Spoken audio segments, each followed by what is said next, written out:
Welcome students in the physics class. Today I have to start the chapter electricity. You are well versed about this term electricity in the current scenario. तो हम जानते हैं आज daily life में इसके बिना हम survive नहीं कर सकते हैं.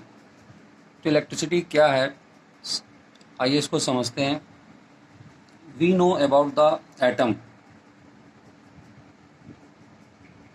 When we talk about the atom, it consists of a nucleus where we have the positive charge which is known as the proton, and electrons are revolving around the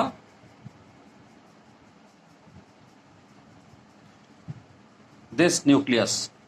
तो ये है nucleus and positive charge is there. ये positively charge होता है, हम जानते हैं. And electrons are there, और ये है हमारे पास में इलेक्ट्रॉन्स.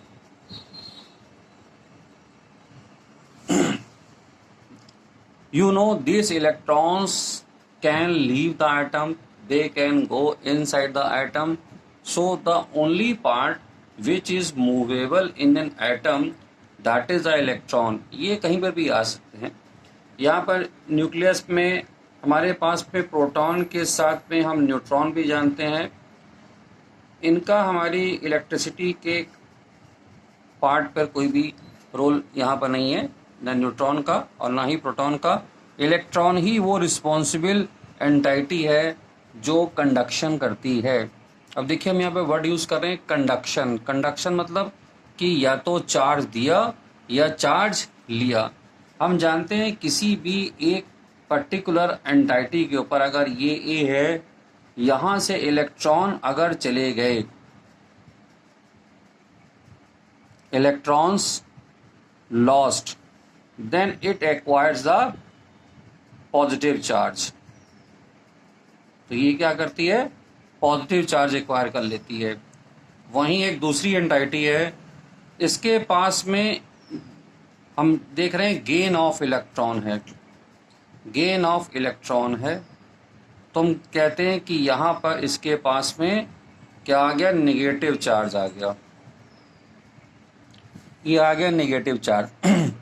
अब ये चार्जेस का जाना, तो यहाँ पर क्या दे रहा है, पॉजिटिव चार्ज जनरेट कर रहा है. चार्ज अगर किसी एंटाइटी पर आ जाते हैं तो उसको हम बोल देते हैं कि उसके ऊपर नेगेटिव चार्ज आ गया है.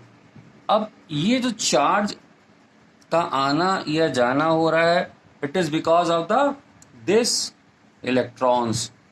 तो अब कंडक्शन के लिए हमें चाहिए क्या होते हैं, free electrons. Free electrons are responsible for conduction. And अब ये कौन से इलेक्ट्रॉन्स, ये वो इलेक्ट्रॉन है and which are present in outer most shell. और ये वो, अच्छा अब इसमें से कौन से ऐसे एलिमेंट्स हैं जो कंडक्शन कराते हैं, जिनके आउटर शेल में 1 2 3 इलेक्ट्रॉन्स हैं. जिनके आउटर शेल में 1 2 3 फ्री इलेक्ट्रॉन्स हैं, हम देखते हैं ऐसे ही एलिमेंट्स ज़्यादा कंडक्शन के लिए रिस्पॉन्सिबल होते हैं.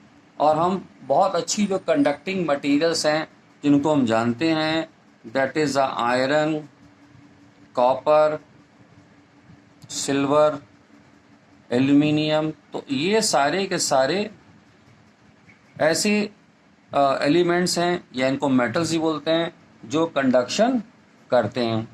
तो यहाँ पर हमने देखा कि कंडक्शन के लिए रिस्पॉन्सिबल हमारे पास में कौन है, फ्री इलेक्ट्रॉन्स रिस्पॉन्सिबल होते हैं कंडक्शन करने के लिए. एक बड़ी इंटरेस्टिंग चीज़ है कि जब भी इलेक्ट्रिसिटी की डिस्कवरी हुई थी तो उस समय इलेक्ट्रॉन्स की जानकारी नहीं थी. तब ये कहा जाता था कि जो कंडक्शन हो रहा है या करंट का फ्लो हो रहा है तब ये कहा जाता था कंडक्शन, और जो वर्ड यूज होता था current flow is due to positive charge, तब ऐसा कहा जाता था कि ये जो पॉजिटिव चार्ज है इसकी वजह से कंडक्शन होता है, ऐसा कहा गया था। तो अब ये जो कॉन्सेप्ट था हमारा, ये इलेक्ट्रॉन की डिस्कवरी के बाद में और फ्री इलेक्ट्रॉन्स का कॉन्सेप्ट जब पता लगा उसके बाद में ये कॉन्सेप्ट हमारा चेंज हो गया। अब हम जानते हैं कि जो कंडक्शन है it is because of the free electrons present in any entity, इसको हम अच्छे से जानते हैं। अब हमने अभी तक बात करी चार्ज की, आइए चार्ज को थोड़ा और स्टडी कर लें। जो प्रोटॉन है, proton is having 1 unit positive charge, ये 1 यूनिट पॉजिटिव चार्ज रखता है प्रोटॉन की अगर हम बात करें यहाँ पर, ठीक है।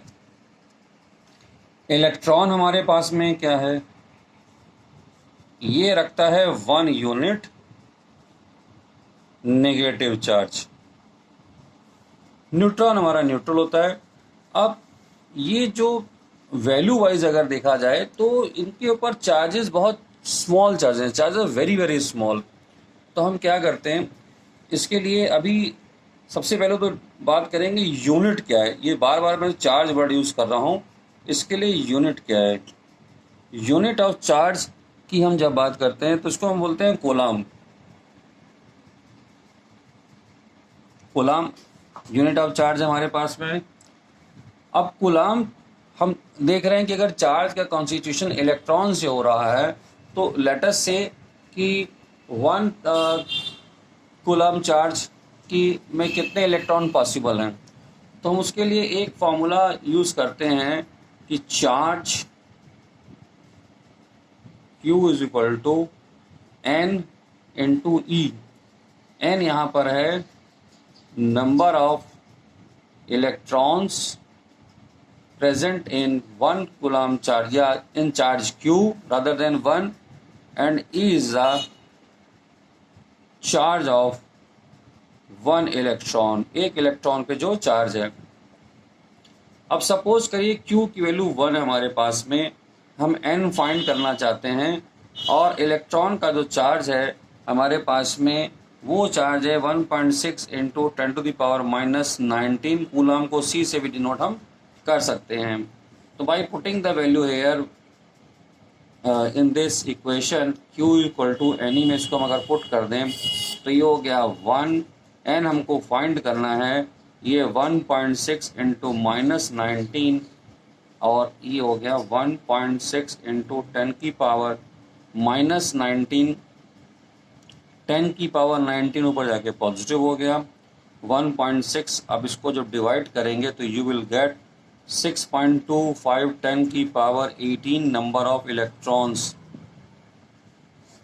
सो अब हम यहाँ पर क्या कर सकते हैं, 1 कूलम को डिफाइन भी कर सकते हैं। 1 coulomb charge is equal to the 6.25 10⁻18 electrons present there. अब इलेक्ट्रॉन या तो प्रेजेंट होंगे या उसको छोड़कर चले गए होंगे with the excess of the electron. देखिए जब चार्ज की बात करेंगे तो जो भी हमारे पास में, हम जानते हैं कि जो एटम है, atom is neutral, atom neutral होता है। तो ये चार्ज कब आएगा, जब इसके ऊपर कुछ या तो एक्स्ट्रा इलेक्ट्रॉन यहाँ पर पहुंच जाएं और या इलेक्ट्रॉन यहाँ से बाहर चले जाएं, इलेक्ट्रॉन बाहर चले जाएं या अंदर इलेक्ट्रॉन आ जाएं।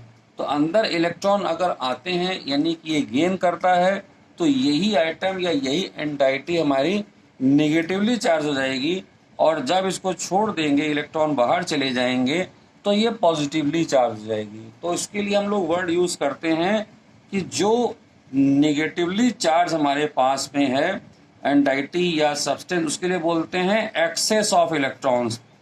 इसको समझ लीजिए, इसको हम बोलते हैं एक्सेस ऑफ इलेक्ट्रॉन, अगर इसको हमें बोलना होता है। और जब हम बात करते हैं पॉजिटिव चार्ज की, तो पॉजिटिव चार्ज का मतलब होता है कि डिफिशियंसी, पॉजिटिव चार्ज का मतलब होता है डिफिशियंसी, कमी हो गई है वहां पर। तो ये कॉन्सेप्ट समझ लीजिए पॉजिटिव और नेगेटिव चार्ज का क्या है। तो यहां से हमने इसको देख लिया कि किस तरह से हम इसको बताएंगे पॉजिटिव चार्ज और नेगेटिव चार्ज को। ये अब आपको कुछ क्वेश्चन मिल सकते हैं जहां पर आपसे वो कहेगा कि बताइए ये कितना चार्ज इसमें प्रेजेंट है, सॉरी इलेक्ट्रॉन्स कितने प्रेजेंट हैं, ये आपको निकालने के लिए यहाँ पर दिया जा सकता है। तो आपको कुछ भी अगर हम देते हैं चार्ज, तो आपको फाइंड करना होगा कि उसकी वैल्यू कितनी बन रही है। अब सपोज करिए हम आपको Q की वैल्यू दे देते हैं 10 कूलम, आपसे बोलते हैं N फाइंड करिए, तो you will use the formula Q equal to NE यहाँ पर, ठीक है। तो अब यहाँ पर आप 10 वैल्यू पुट कर दीजिए, N 1.6 10 की पावर -19। तो अब आपका N की वैल्यू कितनी आ जाएगी, जितना पहले आया था उससे 10 टाइम्स इलेक्ट्रॉन्स आपके पास में यहाँ पर हमको मिल जाएंगे। अब ये चार्ज और करंट का क्या रिलेशन है, अब हम बात करने जा रहे हैं इलेक्ट्रिक करंट की। इलेक्ट्रिक करंट की, when the charge flows in a closed conducting path,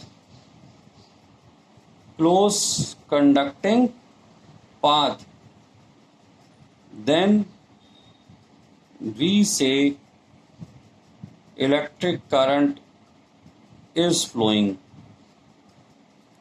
तो हम बोलते हैं इलेक्ट्रिक करंट जो है वो फ्लो कर रही है यहाँ पर।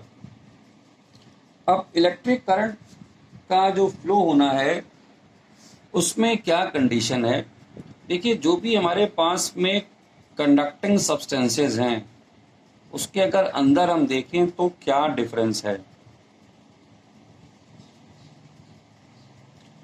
जब भी आप सिंपल कोई कंडक्टिंग वायर हमारे पास में, ये दोनों कंडक्टिंग वायर हैं, तो यहाँ पे जो इलेक्ट्रॉन्स हैं ये जिग जैग मोशन करते हैं। जो इसमें थर्मल एनर्जी है ये किसी भी डायरेक्शन में जा सकते हैं, इनकी कोई सेट डायरेक्शन नहीं होती है। ये कौन है, फ्री इलेक्ट्रॉन्स हैं। तो ये फ्री इलेक्ट्रॉन्स की डायरेक्शन जो है वो जिग जैग डायरेक्शन है। यहाँ पर जब भी ये सर्किट क्लोज नहीं है और ये जो क्लोज पाथ में जब भी ये चार्ज फ्लो करेगा, then some source of electricity would be there. ये तभी फ्लो करते हैं, क्लोज होना चाहिए और वहाँ पर इलेक्ट्रिकल प्रेशर या सोर्स ऑफ एनर्जी होनी चाहिए, तभी ये चार्ज फ्लो करते हैं।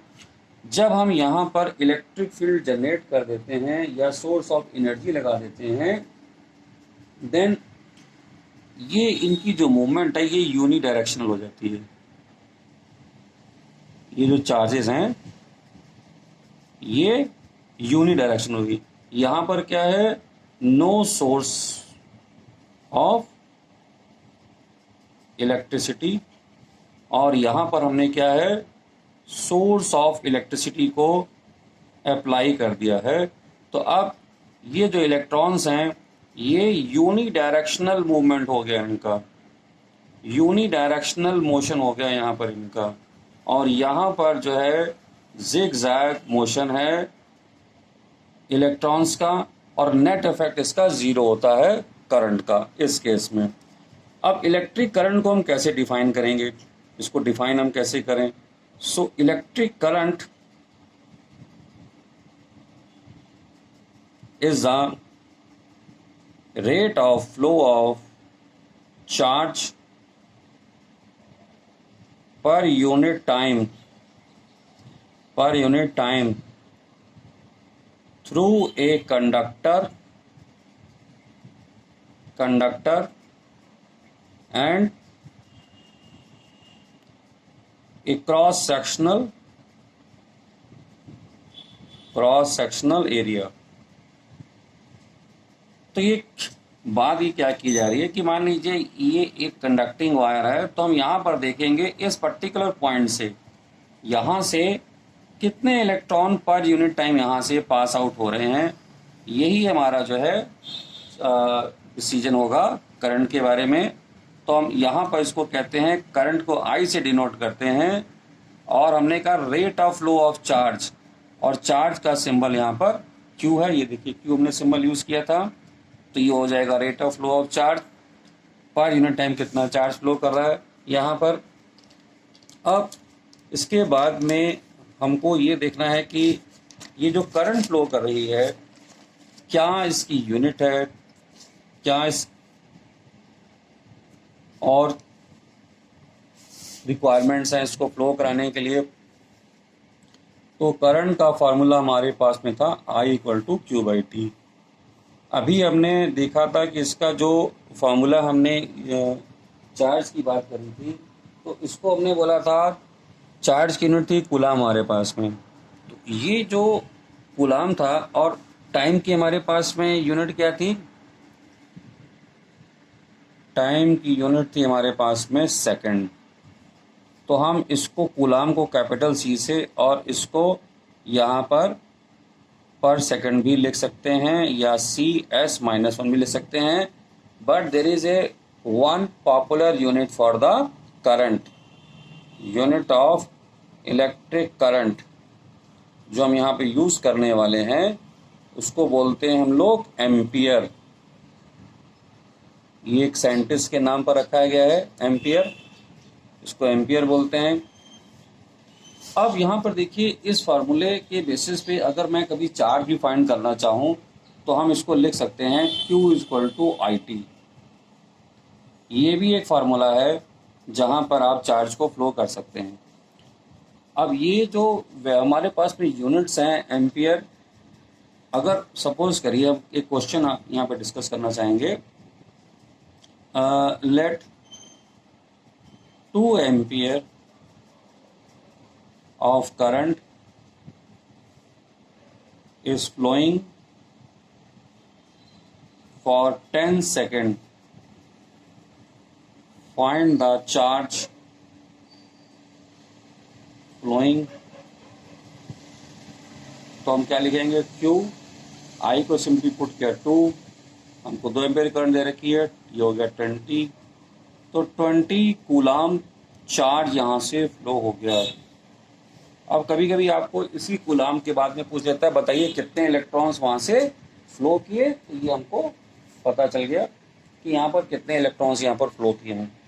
अब हम जब जान गए कि ये इलेक्ट्रॉन्स किस तरह से फ्लो कर रहे हैं, हमारा अगला जो यहाँ पर टास्क है वो हमें पता करना है कि ये हम अभी बात कर रहे थे कि इलेक्ट्रिक प्रेशर, मैंने एक वर्ड यूज़ किया था, या सोर्स ऑफ एनर्जी या सोर्स ऑफ ये इलेक्ट्रिसिटी की हम बात कर रहे थे, जो रिस्पॉन्सिबल है। देखिए, एक सिंपल सर्किट अगर आपने देखा है तो वो एक बल्ब लगा लीजिए यहाँ पर, और ये हो गई आपकी सेल या बैटरी, और यहाँ पर अगर की लगा लिया तो हमने देखा ये करंट फ्लो होना शुरू हो जाता है। अभी एक बात रह गई कि मैंने शुरुआत में आपसे कहा था कि कन्वेंशनली हम बोलते थे कि पॉजिटिव चार्ज जो है वो करंट के लिए रिस्पॉन्सिबल था, क्योंकि इलेक्ट्रॉन्स के बारे में जानकारी नहीं थी। लेकिन अब हम इसको कहते हैं कि direction of electric current, direction of electric current flow is opposite to the flow of electron या negatively charged in a closed circuit। तो हम क्या कह रहे हैं कि जो डायरेक्शन है यहाँ पर इलेक्ट्रिक करंट की, ये इलेक्ट्रॉन के फ्लो के अपोजिट डायरेक्शन में यहाँ पर होगी। अब हमारा नेक्स्ट टॉपिक है कि ये जो करंट फ्लो कर रही है, तो ये फ्लो होने के लिए इलेक्ट्रिकल एनर्जी चाहिए हमको या इलेक्ट्रिकल प्रेशर चाहिए। ये दो बातें हमने यहाँ से अभी आपको करी हैं। तो हमारा जो अगला टॉपिक है वो है electric potential. Electric potential and potential difference. हमने अभी वर्ड यहाँ पे यूज़ किया इलेक्ट्रिक करंट। करंट का हम लोग वाटर करंट के लिए भी यूज़ कर लेते हैं, वर्ड एयर करंट के लिए भी यूज़ कर सकते हैं। तो व्हेन द वाटर फ्लोज, हम जानते हैं water always flows from the high altitude to the low altitude. ये हाई एल्टीट्यूड से वाटर जो है वो लो एल्टीट्यूड की तरफ फ्लो करता है। सॉरी। आपके घर में भी अगर देखिए एक ओवरहेड वाटर टैंक है, तो वहाँ पे जब वाटर क्या कहते हैं स्टोर हो जाता है, तो इजीली क्या कहते हैं आपके टैप में नीचे ये वाटर फ्लो होना शुरू हो जाता है। यहाँ पर आप एक वाल्व लगा कर रखते हैं जिसके थ्रू वाटर फ्लो करता है, और यहाँ पर नीचे जो है आपके जो भी कंटेनर है या इसमें हम वाटर को स्टोर कर लेते हैं। अब ये जो वाटर की जो स्टोरेज है हमारे पास में, इसको अगर वापस हमको ऊपर लेके जाना हो तो आपने अपने घर में लगा रखा है पंप। ये पंप लगा रखा है हमने यहाँ पर, और ये वाटर यहाँ से स्टोर हो जाता है। तो यहाँ पर ये जो पूरा डायग्राम है, ये डायग्राम ही आपको समझा देगा कि इलेक्ट्रिक सर्किट में किस तरह से चार्ज फ्लो करते हैं। तो यहाँ पर जो ये पाइपलाइन है, ये पाइपलाइन हमारी जो है, ये समझ लीजिए ये हमारी है कंडक्टिंग वायर्स। सर्किट में ये वायर्स का काम करते हैं, और ये जो वाल्व मैंने यहाँ पर लगाया तो ये काम करता है सर्किट में स्विच की तरह। फिर यहाँ पर हमने पंप का यूज़ किया है इसको मोशन कराने के लिए वाटर को। तो पंप जो है वो है सोर्स ऑफ करंट। अब सोर्स ऑफ करंट आपके पास में क्या होता है, सेल होती हैं, बैटरी होती हैं, ये सोर्स ऑफ करंट आपका बन जाता है। तो अब ये जो वाटर फ्लो हो रहा है, ये क्या हो रहा है, ये आपकी इलेक्ट्रिक करंट है। ये आपकी इलेक्ट्रिक करंट है जो फ्लो हो रही है यहाँ पर। तो अब ये जो करंट फ्लो हो रही है हमारी एक पॉइंट से दूसरी पॉइंट पर, तो ये कैसे फ्लो करती है, प्रेशर डिफरेंस पे। So water is flowing due to pressure difference. जो प्रेशर डिफरेंस है उससे वाटर फ्लो करता है। सिमिलरली जो करंट है हमारी electric current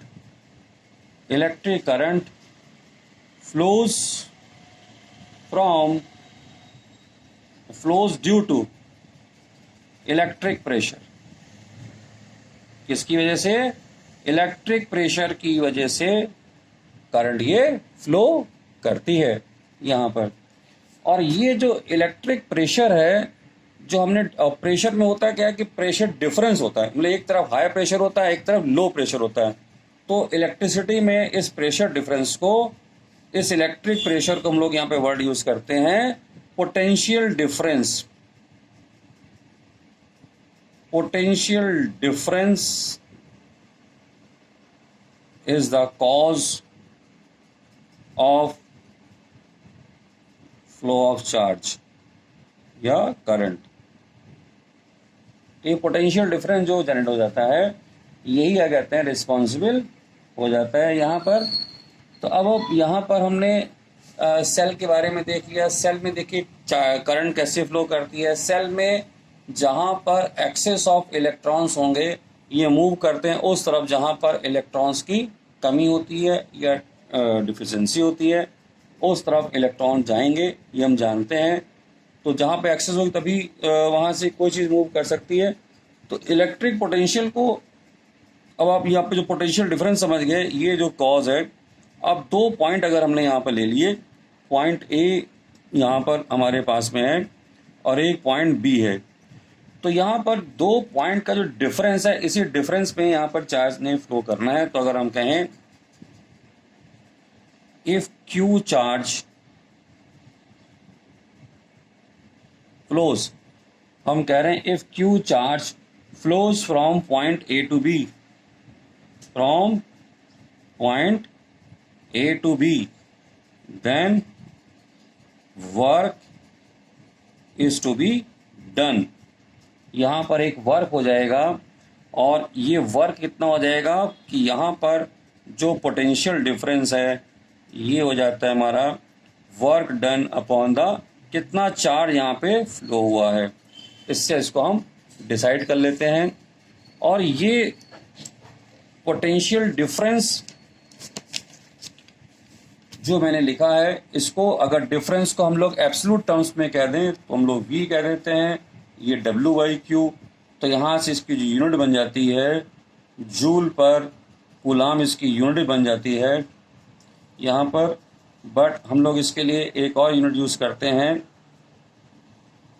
unit of potential difference is volt. ये एक इसकी पॉपुलर यूनिट है। तो अब यहाँ पर हम समझ गए हैं कि जो सोर्स ऑफ इलेक्ट्रिसिटी है वही क्या कहते हैं रिस्पॉन्सिबल होती है चार्ज फ्लो के लिए, करंट फ्लो के लिए। और जब भी क्या कहते हैं चार्ज फ्लो होगा then work is to be done, और अगर वर्क होगा देन एनर्जी इज रिक्वायर्ड। और एनर्जी कहाँ से आएगी? एनर्जी कम्स फ्रॉम सेल या बैटरी। तो इस चार्ज को फ्लो कराने के लिए जो एनर्जी देंगे वो एनर्जी क्या करेगी, इसको फ्लो कराएगी। लेकिन धीरे धीरे हम देखते हैं सेल वीक हो जाते हैं। किस लिए? क्योंकि उसको वर्क करना पड़ता है इन चार्जेस को फ्लो कराने के लिए। ओके स्टूडेंट्स, तो अभी आज इतना करेंगे, कल इसके बाद में डिस्कस करेंगे सर्किट डायग्राम।